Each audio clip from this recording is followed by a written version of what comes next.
Bismillahirrahmanirrahim. Assalamualaikum warahmatullahi wabarakatuh. Ikhwanul akhwat, soimin somimat dimanapun Anda berada.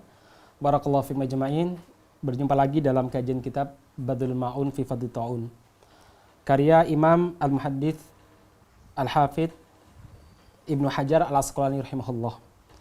Jemaah sekalian, orang yang mati syahid merupakan orang yang sangat dicintai oleh Allah Subhanahu wa taala, karena syahid merupakan keistimewaan anugerah yang sangat spesial yang Allah Subhanahu wa taala berikan kepada umat Islam.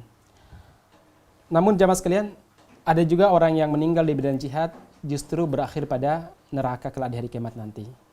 Hanya saja meninggal di medan jihad pada umumnya merupakan sebuah keutamaan yang Allah Subhanahu wa taala berikan kepada hamba-hambanya yang dipilih oleh Allah Subhanahu wa taala.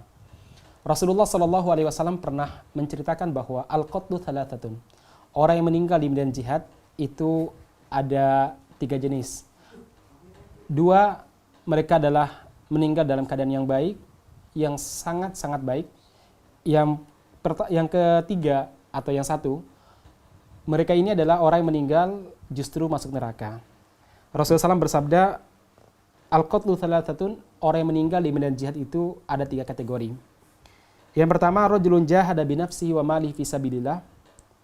Seseorang yang berjihad dengan harta dan jiwa raganya di jalan Allah Subhanahu wa taala, hatta idza laqiyal aduwa, sampai ketika dia berjumpa dengan musuh, qatalahum hatta yuqtal.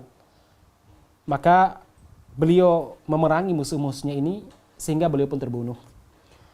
Orang ini fadzalika syahidu al-muftakhir fi khaymatillahi azza wa jalla tahta arsy.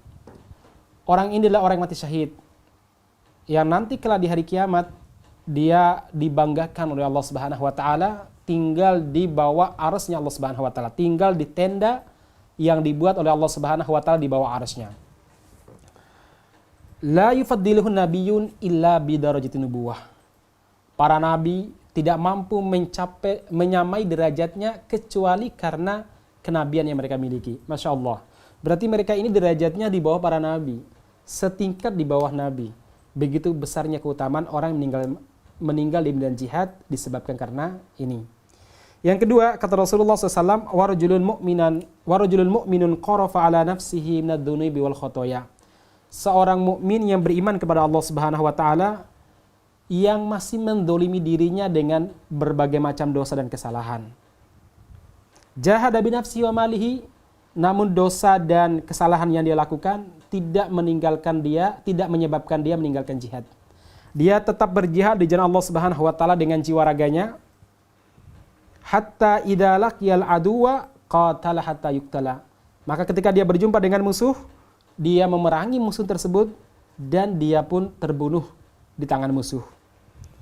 Maka Rasul melanjutkan, fan mahat khotoyahu, maka dosa-dosanya berguguran. Inna saifa maha'un lil khotoya, sesungguhnya pedang itu penggugur dosa-dosa. Maksudnya apa? Pedang di jalan Allah Subhanahu wa taala yang diangkat untuk berjihad di jalan Allah itu akan menggugurkan dosa-dosa seorang hamba. Wa adkhala min abwabil jannah, dia akan dimasukkan oleh Allah Subhanahu wa taala di pintu manapun yang disukai dari sekian pintu surga. Fa innalaha thamaniyata abwabin, sesungguhnya surga itu memiliki 8 pintu. Wa ba'duha afdal min ba'din, satu pintu dengan pintu yang lainnya berbeda tingkatannya, berbeda keutamaannya. 1 dan 2 ini adalah mati syahid yang sangat baik dan sangat dicita-citakan oleh seorang muslim. Kemudian yang ketiga adalah warjulun munafikun jahada binafsihi, seorang munafik dia berjihad dengan jiwa, raga dan hartanya hatta idza laqiyal adu wa qatala hatta yuqtal. Ketika dia berjumpa dengan musuh, maka dia memerangi musuh tersebut sehingga dia juga terbunuh. Fahuwa finnar, orang seperti ini akan masuk neraka. Inna saifa la yamhun nifaqa, karena pedang di medan jihad yang dia angkat karena berjihad tidak akan menghapus dosa nifak. Ma'asyiral muslimin, hadis ini adalah hadis sahih yang disahihkan oleh Imam Ibn Hibban. Jadi Di sini Rasulullah SAW membagi orang yang meninggal di jalan Allah Subhanahu wa taala menjadi 3 kategori. 1 dan 2 itu kategori yang baik. Berjihad di jalan Allah Subhanahu wa taala dengan jiwa raganya, dia senantiasa mensucikan jiwanya, meninggalkan berbagai macam kemaksiatan. Ketika dia meninggal di medan jihad, orang ini mendapatkan keutamaan di sisi Allah Subhanahu wa taala, keutamaan yang luar biasa. Bahkan para nabi itu iri dengan apa yang Allah Subhanahu wa taala berikan kepada mereka. Apa itu? Yaitu Allah memberikan kemah di bawah arsy-Nya, dia bangga di situ dan dibanggakan oleh Allah Subhanahu wa taala.